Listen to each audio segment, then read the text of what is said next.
All right, we are here with Galaxy. This is Orion Cosce. I pronounced that right this time. You're coming off a huge win over at Dana White Contender Series over previously undefeated Matt Dixon. Let's talk about that for a little bit before we get into some fun stuff. Like I said, he was previously undefeated at 9-0. A solid opponent. I believe he fought for LFA and some stuff like that. So you got 4 minutes and 42 seconds into that last round there before you were eventually able to get him out of there. How were you feeling during the fight, and was this your toughest opponent to date? I felt good, man. And I would have to say, yeah, just because it was the first time I lost a round to anybody in my MMA career. I was pretty pissed off about that going into that second round. I said to myself, he's not taking me down again. As soon as I got to my corner, I told him, I was like, he's not taking me down again. Fuck that. And, going in that second round, I made those adjustments. He didn't, I realized that I just overcommitted on my punches, on the second and third takedown he got. But the first takedown, he got a really nice takedown. He came up, he tried to slam me big, but I knew exactly how to make that adjustment against the cage to where I could just get right back up. But my main thing was I knew going into the fight, he was going to be strong. I knew that he would try to impose his will against the cage, but I don't have a problem with that. When I train, I let people hold me against the cage. I'll hit them. I'll slap them in their ears. And if they're not doing anything about it, I'm like, cool, fuck. When we got out the cage, throw some knees. And so I felt like in the first round, he did good getting the takedowns, but it's not like he did anything to hurt me. He didn't really do damage. Whereas when I was hitting him, I'm trying to knock his fucking block off. When I was throwing those knees, I was like, as if it was like one of those, what are those things called where you bash like a giant log into like the, like a wall or something like that, like in those. I know what you're talking about. Yeah. Yeah. You know what I'm talking about. I'll figure out the word later, and but every time I throw those knees, I'm like, I'm trying to go not at him, but through him. I'm trying to do as much damage as I can, and so I feel like I did a really good job with throwing those hard shots and landing those hard shots in order to make the second round to where he was desperate for the takedown now. Because, when you have somebody hitting you hard, that takes the gas tank right out of you, especially when you're taking these guys down and in previous fights, you're able to hold them down versus this guy, he's hitting you as he's just able to stand up and you can't do anything about it. You're trying your hardest to take him back down and he's just not letting you. But I grew up wrestling my whole life. I've grappled and I've done the striking, so I was able to blend everything together, and I knew going into this fight, just my willpower alone, I don't get tired during fights. It's weird. Like, I look tired a little bit, but I'm still throwing harder and harder and faster as the fight progresses on and on. So going into that third round, my corners are like, hey, and I was like, he's fucking done. I broke his will. I'm going to go and finish him. And then Uriah and Brian, they're right there. They're like, yeah, that's good. When you go out there, don't take big shots. I know that you can just push on through them, but be aware of the takedown still. And so it was all good. The game plan kind of went haywire. I wanted to finish him in the first, just so I could have like a quick turnaround on the fight. But plans change. That's not what happened, and I still managed to get my, undefeated streak going as well as my finish streak going. That's all I'm happy about. I don't like judges. I always want to look for the finish, and I'm always going to continue until I get the finish. Okay, and let's talk about your finishing streak. You're currently 10-0, dating back to your amateur career, according to tapology. Tapology is way wrong about that. So I'm now 15-0. Oh shit. Yeah, I was 8-0 as an amateur. Tapology's missed a lot of shit just because I fought at like casinos, so unsanctioned events. I didn't do camo because if I'm fighting, why the fuck am I gonna wear shin guards? That's retarded. Mm-hmm. No offense to anyone who takes offense to the R word out there, but just in my opinion, it's one of those things that's just fucking stupid. Like, why, if I'm about to go beat this dude's head in, why am I wearing shin guards? Yeah, you should know how to kick and take that kind of punishment if you want to be an actual fighter. Like, I get it. You're thinking about the safety of the fighters, but it's like, dude, what safety? We're going out there to try to fucking knock each other out or snap each other's limbs. It's not really that safe of a sport. It's a fun sport, but it's not that safe. And so you can only do too much before you start looking at it and being like, oh, okay, well, we can't do this or we can't have that.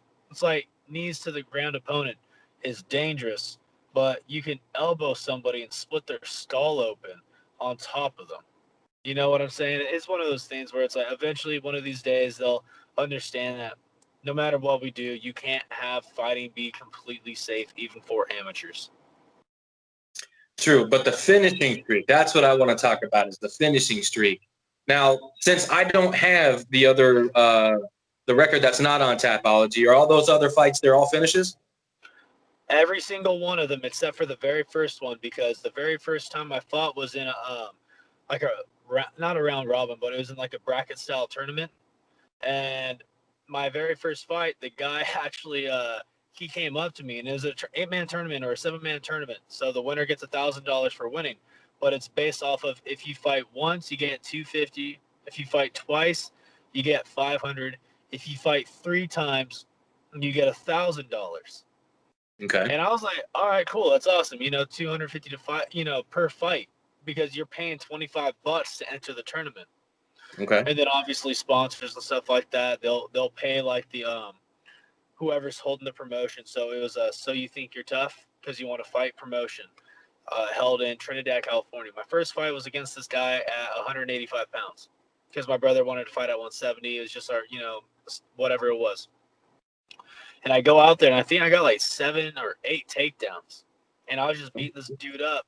But the ref wasn't stopping it because what happened was it was a 1 3-minute round. And every round was like that for every fight. If you're in the tournament, a 1 3-minute round. And so I took him down 7 or 8 times within that time frame and had it to a point where I almost finished him. But there was also another rule.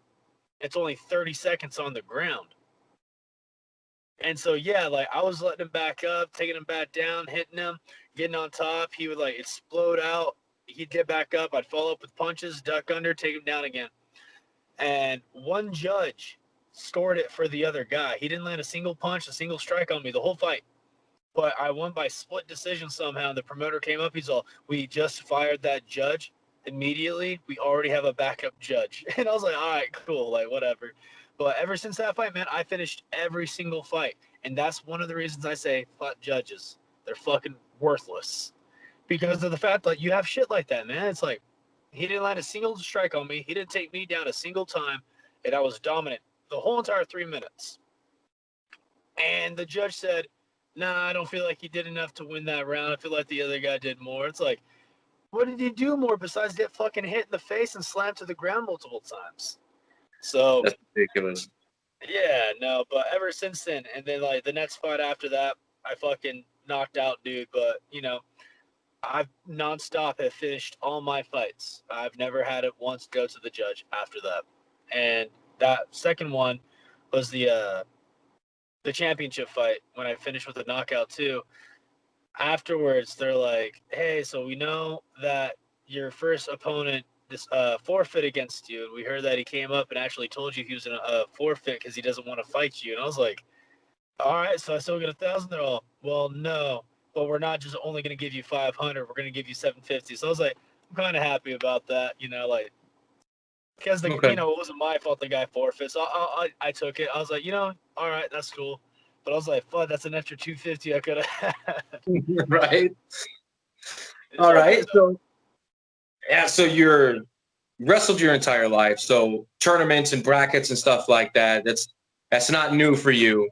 But ahead of you, you have you and your brother. Okay, so for everyone listening or watching, you and your brother both fought on the Contender Series, and both you guys got contracts, which was super fucking cool. We got to watch all the lead up to the fight, which was awesome. You know, my wife was saying, "I want those guys to win. I want those guys to win." You know what I mean? Because she Yeah. loves that build-up bit, right? And so you guys go out and do the damn thing, and there was one small criticism that Dana White had, and that was at the end of one of the rounds, you guys kind of stopped and shook hands or, you know, fist bump before the round was over. What was going through your mind at that point? Did you think like the bell had gone off, or were you guys just, you know, a kind of a mutual No, thing? I heard short time, and from my corner, short time meant 10 seconds left. And so, you know, he threw his combo, I threw my combo. But because there's so much adrenaline going on, I'm thinking, okay, 10 seconds is up. And I look up, there's 2 seconds by the time, because I'm like, I heard another person say time. And I'm thinking, like, so I look at the clock really fast. And I'm like keeping him in my peripherals to see what's going on. But his hands are kind of down. So I knew he was done. And so with 2 seconds left, it's like, I don't want to be the guy who swings late, hits him after the bell, and then now it's a no contest. I don't get a contract. But Okay. I just figured, you know what? I saw him, and so in those 2 seconds, I'm thinking, I got the third round. I'll finish him in the third, and that's why I went to touch gloves. You know, as a sign of respect, not as a sign of I'm giving up. But I talked to Dana after. We had a good talk. He understood coming from my perspective. He was just saying, previously when he see other fights, if a fighter felt like they were down in the fight, they're thinking, hey, good round. Whereas I told him, I was like, no, I was going to respect because I knew I was going to turn the fight around. I knew I was going to finish him in the third. He's all, whoa, you knew you were going to finish him. I was like, yeah, I straight up went to my corners and said, I just broke his will. He's done. I'm going to finish him this round. He's like, that's fucking badass. And then yeah, it was cool though. I got it from his perspective. He said he didn't know anything going into the fight. He makes it to where he doesn't have any favoritism. He doesn't want to feel like he knows the history of a fighter. That way he doesn't try to prioritize them when he is making those calls to give people the contracts. It was a ballsy move for me to talk back and be like, I didn't give up. And he's like, well, it looked like he did. Be like, nah, I don't give up. And that's why I was telling him afterwards, be like, yeah, I didn't take offense to anything you said. I totally agree. But I do take offense when people say, I get, it looked like I was giving up. I was like, I will take offense to that because I trained my ass off. And obviously everyone saw after that first round, I turned it around. I, imposed my will with the strikes in the second. Yeah, he had me against the wall, but I had him against the cage too. And then, every time he went for a takedown, I was just stuffing them. And then the same in the third, I stuffed his takedown. I looked at Mark Goddard because I knew he was just going to hold on. So I just slapping him in the ear and I just looked at him. He's like, if you want off the cage, work off the cage. And I was like, all right, fine, whatever. And I just imposed my will. Then I took him down and got that finish. All right. Well, it was a beautiful finish. You got him in a crucifix and finished him off with punches. And I want to say that the finish itself, it was an attention grabber because it was late. You went through some adversity. You had to turn things around. Boss is happy, corner's happy, brother's happy. Yep. So it was a good night for the Cosce brothers. But something else caught my attention. Okay, something else caught my attention. And it's 3 letters, D, B, and Z. Let's go, baby. All right. See, yeah, look at that. That's fucking cool. Okay, so where'd you get it done? Family friend, James Kerr. He's on Instagram. If you guys type in James Kerr, Jimmy Kerr, I can't remember his Instagram name off the top of my head, but he's based out of Arcata, California. And the cool part about it is he did my chest piece too, the whole entire I'm the Hope of the Universe quote that Goku says in the anime when he just turned Super Saiyan against Frieza for the first time. So that was my first tattoo piece, and that one, holds dearly to me. And then this one does too. So I'll show a little bit of it, but everything from right here at that line all the way down and around, all the way to the tail. Hand drawn. He did it. Wow. The top part stenciled on. Everything else he hand drew himself. Damn, that's pretty good. Now, see, this is why I wanted to get this on, is because I also like Dragon Ball Z. I'm not, as hardcore gets because, hey, life happens and, networks and whatnots and being poor, you don't really have TV. But I wanted to ask you, what is your favorite saga or series within Dragon Ball Z? Dragon Ball, AF, GT, whatever the hell is out there. What's your favorite? Because I know what my favorite is. I mean, a lot of people say, Dragon Ball because it's a start. But I'm going to say Dragon Ball Z, man. Like Dragon Ball Z. And I think, honestly, the best saga overall would either have to be the Cell saga or the Frieza saga. It's either one of those two. The Majin Buu saga was pretty good. This, Android saga was good. But in the, Frieza saga, we got to see Goku turn Super Saiyan. We saw them face adversity. He thinks Krillin is dead for sure now. Because now it's about to blow up, which means the Dragon Balls are gone too. Earth's Dragon Balls are all screwed up, but they're back now, but he didn't know that. And so we see him go berserk, and it's just one of those moments as a little kid I remember watching. I was like, oh, I felt it. And so like when I was like screaming, like every time I scream, I just feel like I'm going Super Saiyan as well. And then Cell Saga, we saw Gohan turn Super Saiyan 2. He needed that push, and his dad knew that. He knew because Goku was getting tired of being the savior. He said the longer he's around, the more Earth is in danger and stuff like that. But he wanted to pass it on to Gohan. And then when Android 16 gets killed, that shit was bad. Just that little, that shit was badass too. And then, honestly, another good saga was the Dragon Saga at the end of GT. I ain't gonna lie, man. I cried as a kid when I was like, fuck, Dragon Ball Z is over. This is it. There's no more. The fuck do I do with my life? Like, Goku's flying off saying the end. Like, this bullshit. But then Super came out, and I was like super stoked. But I like those in-between non-canon movies as well for DBZ. And I like the fact that Toriyama's trying to make a lot of, like, Brawly. He finally brought Brawly back as canon. So that shit was super. I watched that in theaters. I watched Revival of F in theaters. I watched all of the new ones in theaters. But Super has some good arcs too. There's some stuff here and there that is kind of like filler. But I read both the manga. I watch the anime, and I can say right now, like the Goku Black Saga was fucking really good. The Tournament of Power was really good. Goku versus Jiren, the whole entire Ultra Instinct, and then this new saga that's with the Moro Saga right now. It's actually pretty fucking intense. Like it's really good. I'm all the way up to date on that shit. I read One Punch Man. I've watched Full Metal Alchemist and Inuyasha, Yu Yu Hakusho, you name it. I've probably watched it. There's like even Right. Gantz. I don't know if a lot of people know about like darker ones like Gantz, but I think Gantz has a better story than Dragon Ball Z. I just grew up on Dragon Ball Z and I love to fight, so that's why it's my number one favorite of all time. Nothing will top it. But story-wise, Gantz is really fucking good. Huh. Yeah, I've never heard of it. I know that when I was a kid growing up, they had the little section where it was like Dragon Ball Z, Yu Yu Hakusho, Trigun, and Inuyasha. Bro, we're talking about Toonami.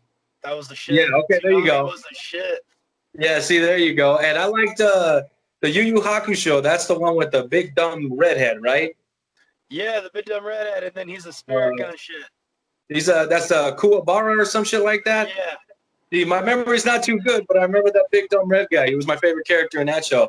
But for me, when it comes to Dragon Ball Z, it's the Cell Saga and the Android Saga right after that. Those are my two favorites back to back. I thought it was great. And like you said, you're a little fucking kid and you just like, you know what I mean? We used to go, we watch Dragon Ball Z and then go to the community pool where we would fucking, shoot Dragon Balls at each other in the pool. You know what I mean? Like a bunch of dumb little fucking kids. But it was a fucking blast. And like I said, I don't normally get to talk Dragon Ball Z.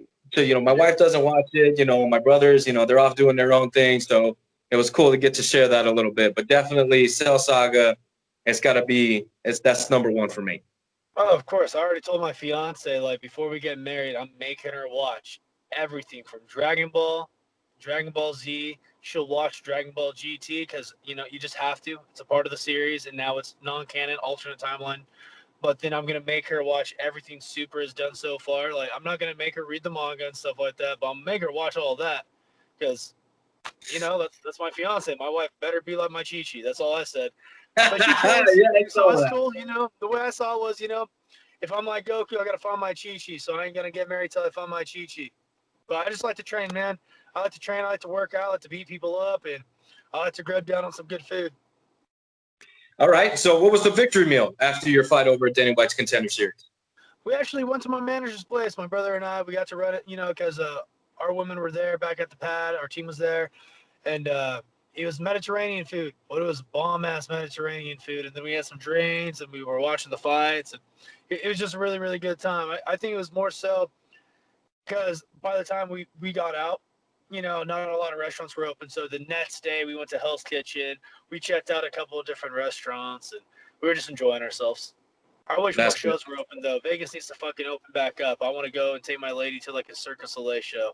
I want to take my brother and his family because I have a little nephew and he loves all that stuff. So when we went to the Mandalay Bay Shark Reef Aquarium, my Mm-hmm. nephew he's gonna be pissed when I see him. He's gonna be like, "Why'd you go without me? I'm mad at you now.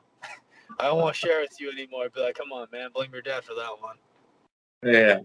Well, that's cool. Yeah, I agree. It needs to open back up. I think a lot of people are, starting to just not give a shit anymore about the circumstances that we've all been dealt. You know what I mean? Yeah. Some people are just dealing with it, and some people aren't. You had to put on a fucking training camp for the biggest fight of your life during a pandemic. You know what I Yep. mean? So everybody's just having to make adjustments. And now you spoke to Dana White. Any idea on when you're going to be able to make that official Octagon debut? Because you took the test and you passed with flying colors. So do you have an idea of when you'd like to return? Are you in discussion?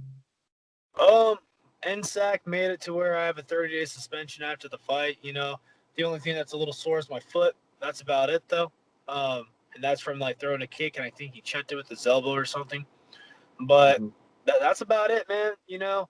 My elbows, they were a little bruised up after the fight, but they feel good right now. Just a couple of ice baths here and there has been working wonders. I put, my deep blue rub on it. And no, man, I just want to fight. I don't care if I'm injured or not. I've had a fight where I've had like a hurt shin bone, and that went and fought and beat dude up. And I just like fighting. I don't care if I'm beat up or not. I'll have a sensu bean. I'll just be ready to go the following day. There you go. There you go. Okay, so no fight news, but we'll keep an our eye out on that. Yeah, I'll Uh, keep everyone posted about it. It's just that NSAC has the medical staff. They suspended me for 30 days for no fight, and then they said 21 days no contact. Obviously, I'm not going to listen because, I'm not that kind of guy. I understand they're doing their job, but I got to do mine. I need to train. So that's my job. I need to stay active. I need to train. I'm, going to be ready because once that 30 days is up, I'm getting married at the end of next month, so I need to focus on that a little bit. But I will be willing to, and I'll be. Oh, thank you, and I'll be more than ready to fight again September 19th, so a week before the wedding. If I can get another fight September 19th, awesome. If not, it sounds like maybe early, late October, early November. But all that is just hearsay until I finally get fine news. Once I got that fine news, and they tell me, "Hey, man, post it and let the world know," everyone's going to be able to know. okay, and I guess weight class isn't a problem either because you fought middleweight, you fought welterweight, so you're willing to do both. Of course. Yeah, see, I love that shit. That's what we need. We need more fighters that are okay. You don't have a fight at 70? Well, what about 85? Give me one of them motherfuckers. I don't care. That's what our sport needs is guys like you and your brother that are just willing to throw down Yeah. whenever, whatever weight class. Just give me a time and a place, and I'll be there. Fuck yeah. So, real quick before I let you go, okay, because I know you got to get to work. Is there any sponsors, training partners, coaches, anybody you'd like to thank that's got you to this point in your career? Take as long as you want, man. Go ahead. The floor is yours. Awesome. Shout out to Lost Boys, Brian Wilson, Brian Blackburn. My brother, obviously. We're always in each other's corners. And then all the guys from Lost Boys, you know who you are because it's a long list. And then, my wrestling coach, Mike Lee, my homie Sam Jones, and all those guys, Dan Kaywood, my dad, and everyone who pushed me growing up.